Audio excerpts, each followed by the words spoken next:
श्री शिवाय नमस्तुभ्याम। हर हर महादेव। स्वागत है आज के एक नए उपाय में।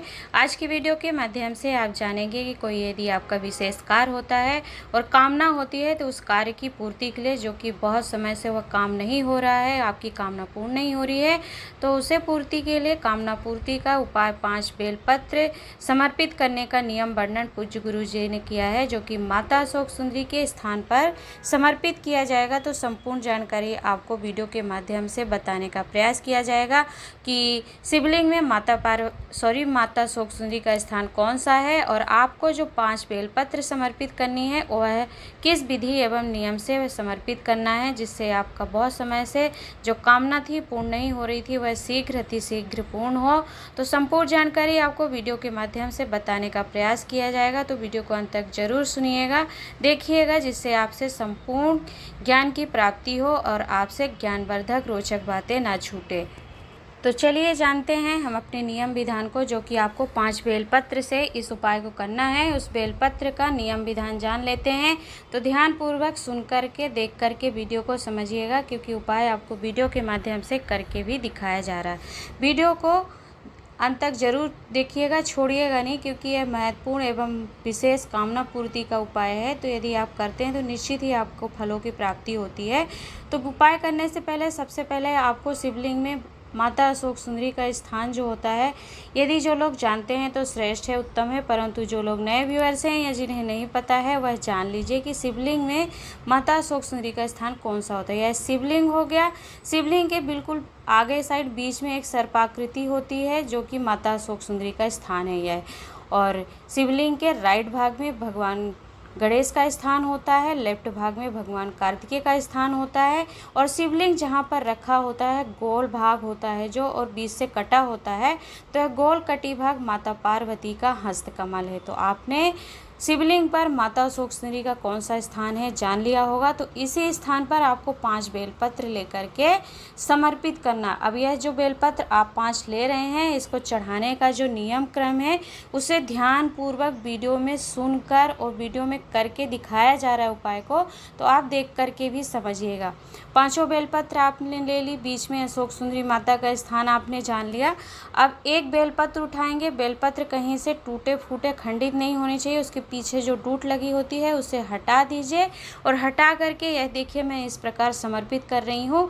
तो अशोक सुंदरी माता के इसी स्थान पर आपको पहली बेलपत्र समर्पित करनी है और दूसरी बेलपत्र आप लेंगे और पहली बेलपत्र के जो ऊपर की बीच वाली पत्ती है उस पत्ती पर आपको दूसरी पत्ती की डंडी को रखना है। 5 बेलपत्र की डंडी का मुख आपको जहाँ से जल बहकर नीचे गिरता है उस ओर करके रखना है। और पहली बेलपत्र जो आप रखेंगे उसके ऊपर दूसरी पत्ती की डंडी का मुख, इसी क्रम में आपको 5 बेलपत्र स्क्रीन पर दिखाई दे रही है।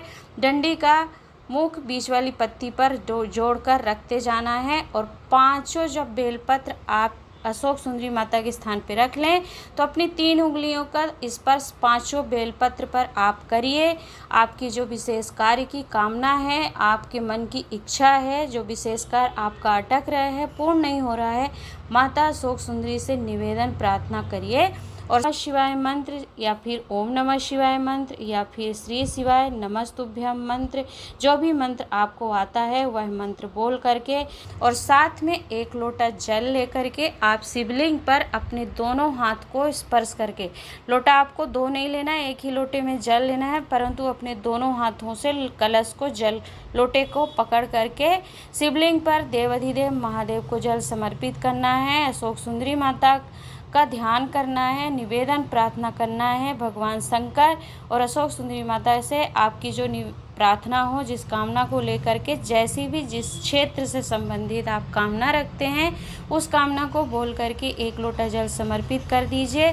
और फिर एक बात का आप यहाँ ध्यान दीजिएगा कि जब कभी भी आप विशेष कामना के लिए जल समर्पित करते हैं या करेंगे या इस उपाय में जल समर्पित कर रहे हैं, तो आपको अपना मुख जो है उत्तर दिशा की ओर रखना है। इस शिवलिंग में जहाँ जल बहकर नीचे गिर रहा है तो जलाधारी अधिकतर शिवलिंग में उत्तर दिशा की ओर ही होती है। तो आपको दक्षिण में खड़ा होना, अपनी पीठ करना है और उत्तर दिशा की ओर अर्थात जिस ओर जल बहकर नीचे गिर रहा उस ओर अपना मुख करके शिवलिंग पर विशेष कामना के लिए जल समर्पित करना है। आप जब भी विशेष कामना के लिए शिवलिंग पर जल समर्पित करिएगा तो जिस भी दिशा में जल बहकर नीचे गिरता है उसी दिशा में अपना मुख करके जल समर्पित करिएगा।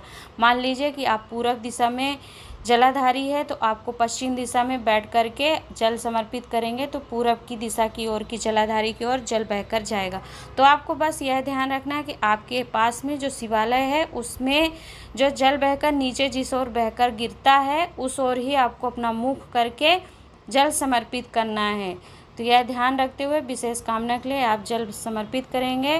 तो ऐसा इस प्रकार यदि आप उपाय को करते हैं 5 बेलपत्र समर्पित करके जलाधारी की ओर जिस ओर जल बहता है उस ओर तो अपने दोनों हाथों से कलश का जल समर्पित करते हैं तो निश्चित ही जिस कार्य के लिए, जिस कामना पूर्ति के लिए आपने जो विशेष कार्य था जो बहुत समय से पूर्ण नहीं हो रहा था वह कार्य आपका निश्चित ही पूर्ण होता है और आपकी कामना अवश्य ही भोले बाबा स्वीकार करके उसे पूर्ण कर देते हैं और आपको फल और वर की प्राप्ति होती है। तो उपाय पूज्य गुरु जी द्वारा सप्तम दिवस की श्री बेत्रवती शिव महापुराण कथा द्वारा वर्णित है जो कि शास्त्र सम्मत है और उसी उपाय को आपके समक्ष बताने का और उपाय को करके दिखाने का प्रयास किया गया है। तो वीडियो को लाइक एंड शेयर जरूर कीजिएगा। उपयोगी रही है वीडियो, लाभप्रद लगी आपको तो और लोगों के लिए पहुँचाने के साथ ही चैनल को सब्सक्राइब अवश्य करिएगा ताकि हम ऐसे ही उपाय आप तक पहुँचाने का प्रयत्न करते रहें। हर हर महादेव, नमः शिवाय, ओम।